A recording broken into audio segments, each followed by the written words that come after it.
Hey guys, today I'll be showing you the extract from file node. So to get it, go to the plus, go right extract, and you will have extract from file. You have multiple options, just pick whatever because you can change it. Like here, we picked extract from CSV. We can change however we want from this menu. So before we jump into it, let's go back a bit. And of course, to get the extract from file node to work, you need to actually give it a file. There are multiple ways to give it a file, but the simplest is on form submission. Now it's a trigger. Go here, go to the plus and add another trigger. There are multiple and choose on form submission. Once you do, you will get these options. So let's close it and go down these options. So double click here. So first the URL, because it's a form. So if you want to share it or you have an app or something, you can use, you have a test URL, a production URL. So choose whatever you want. If you want your form to be protected with authentication, you have the option to basic auth or none. Let's leave it at none. Now give the form a title. I called it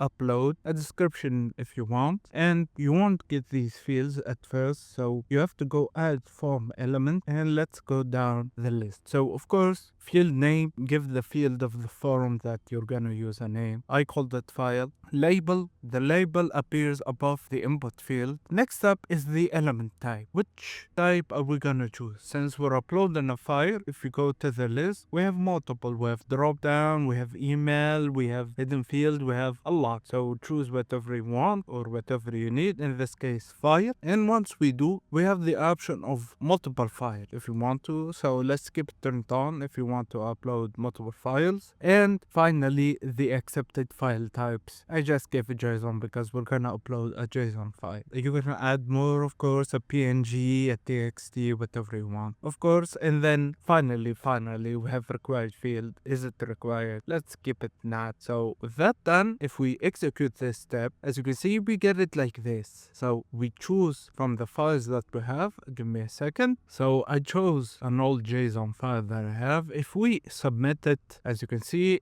we have it here. So finally, the extract file node, which again, we choose from where we want to extract. Is it from a JSON file, a PDF, a text file, or whatever? Let's keep it a JSON. Of course, the input binary field, the name of the file that we got from the form, which should be identical file. And finally, destination output field, you name it, whatever. I named it that. If we execute this step, as you can see, it went into the file and extracted all of that. And that's simply how the extract from file work. Thank you guys for watching. I hope you enjoyed, and goodbye.